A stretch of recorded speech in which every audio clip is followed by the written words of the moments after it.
피청구인 내린, 예, 제가 하나 여쭤볼게요.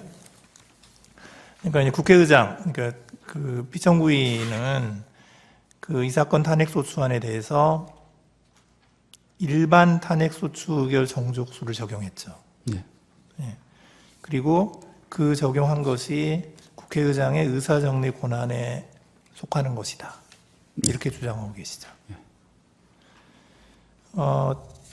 그런데 이 사건 탄핵소추안에 대한 의결 정족수를 이제 정할 때 피청구인이 혹시 국회의원들의 의견을 수렴하거나 논의를 한 사실이 있나요? 당시 본회의에서는 그런 논의는 없었고요. 사전에 그 당시 총리에 대한 탄핵소추 의결 정족수에 대한 논란이 있어서 국회 사무처 그리고 여러 군데 다 자문을 구했고 일반 정족수가 맞다라는 그 자문을 받은 것으로 알고 있습니다. 예, 알겠습니다. 예, 청구인 쪽에 좀 여쭤볼 건데요. 네. 청구인 쪽에서는 이제 하여튼 그 주장의 그 주장 내용이 국회의원의 표결권이 침해됐다는 거죠. 심의와 표결권 같이 주장하는 부분입니다. 예, 심의권도 네. 침해되었고 표결권도 침해되었고. 네. 예. 그런데 그 표결권이 침해됐다는 부분이 청구인들의 부결표 행사의 가치가 희석되었다. 그래서 표결권이 침해되었다. 이런 주장이신 건가요? 일단은 아까 본회의 회의록을 먼저 보여드렸던 부분인 게 정족수를 어떻게 적용할 것인지 여부에 대해서 확정을 이제 국회의장께서는 일반 정족수를 하겠다라고 하는 부분인데 이게 국회의원들 간에서도 이견이 있었던 부분이고 저희 청구인들 입장에서는 가중된 정족수를 적용해야만 저희는 이제 본회의에서 만약에 이제 투표를 하더라도 그에 맞는 가치, 그러니까 반대표 의결을 했을 때 그 가치를 인정받을 수 있었기 때문에 이제 가중된 정족수부터 해야 된다라고 계속 항의를 했었던 부분이고, 그리고 재판관님께서 말씀하셨던 부결표의 가치 부분은 부수적이라기보다는 이제 첫 번째 이제 표결을 할 수 있는 기회를 부여받느냐, 받았다라고 한다면 반대표를 던졌을 때 200석 기준으로 했을 때는 당연히 이제 부결의 가치가 있었던 부분이었지만 피청구인 주장하는 것처럼 일반 정족수로 했을 때는 저희가 던진다고 하더라도 숫자적으로 밀리기 때문에 그 가치 부분을 인정받을 수 없는 부분이 있다. 거기까지 이제 포함해서 저희는 주장을 했던 부분입니다. 근데 지금 청구인들 대부분은 표결 절차에 참여를 안 하셨잖아요. 본회의에서 본회의장에 들어가서 3분의 2를 주장을 해야 된다라고 하면서 계속해서 항의를 하지 않습니까? 국회 본회의 회의록을 보면 그 말인즉슨 저희는 국회 본회의에서 3분의 2 가중된 정족수를 적용해야 저희 또한 올바른 혹은 가치를 받을 수 있는 표결권을 행사하는 그 가치를 인정받을 수 있다는 그런 취지에서 말씀을 드리는 겁니다. 근데 표결 절차에 참여도 안 했는데 스스로 참여도 안 했는데 침해되는 표결권이라는 게 있을 수 있나요? 여기. 예, 김기현 의원님. 예.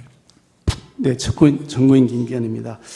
우선 표결권의 침해와 관련해서 우리 재판관님께서 질문하신 말씀을 좀 답변을 드리고 국회의원들 사이에 협의가 있었는지에 대한 아까 피청구인에게 물으셨던 것에 대한 답변을 뒤에 조금 더 부과해서 드리도록 하겠습니다.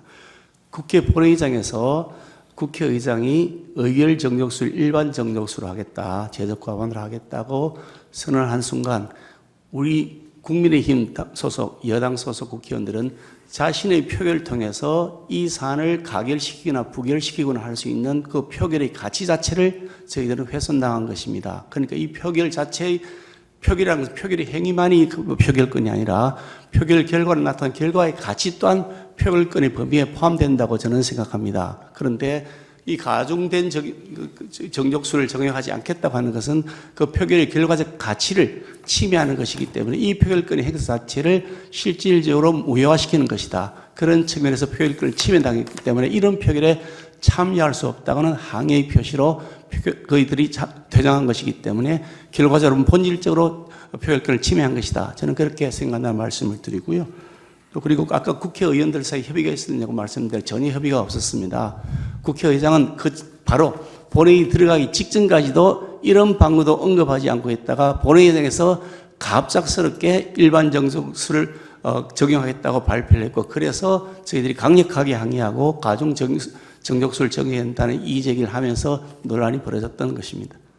지금 이제 국회의장이 그 200명, 그러니까 가중의결 정족수를 적용하는 게 아니고 151명, 일반 의결 정족수를 적용을 했죠. 그렇습니다. 예. 이제 그래서 이제 표결을 해보니까 이제 192명이 찬성을 해서 탄핵소추안이 가결됐죠. 그렇습니다. 예.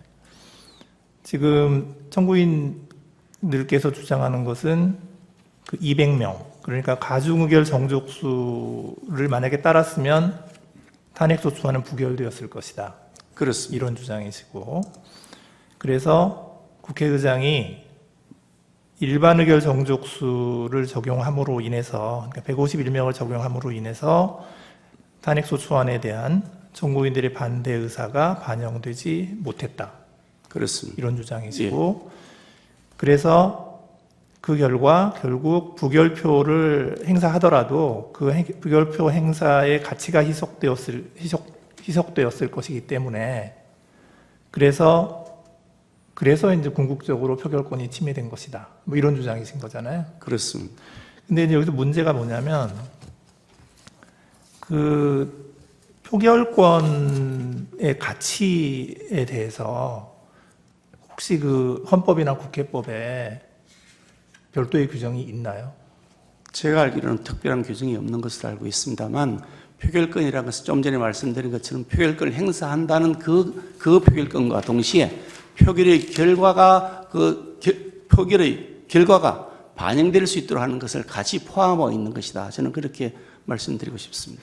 근데 이제 그 이론적으로 보면 그 표결권의 개념에 그 표결권을 행사하는 국회의원들의 의사가 국회의 최종 의사로 결정되어야 한다는 그런 의미가 그 표결권의 개념에는 이론적으로 포함이 안 되는 거 아닌가요? 최종 결론을 반영되어야 된다는 말씀을 드린 것이 아니고요. 예. 국회의원이 가지고 있는 표결권은 그 가치가 인정이 되어야 되는 것인데 국회의장이 그 가치를 인정하지 않았기 때문에 표결권이 침해되었다. 이런 얘기입니다. 그러니까 이게 이 가중 그 의결 정족수를 정하게 되면 거기에 참여해서 부표를 던지는 의원들의 표결권이 그 가치로서 존중받는 것인데 그냥 일반 적용을 하니 일반 의결 정족수를 정적하니까 그 표결의 가치가 침해되었고 그래서 본질적으로 표결권을 침해한 것이다. 이런 얘기입니다.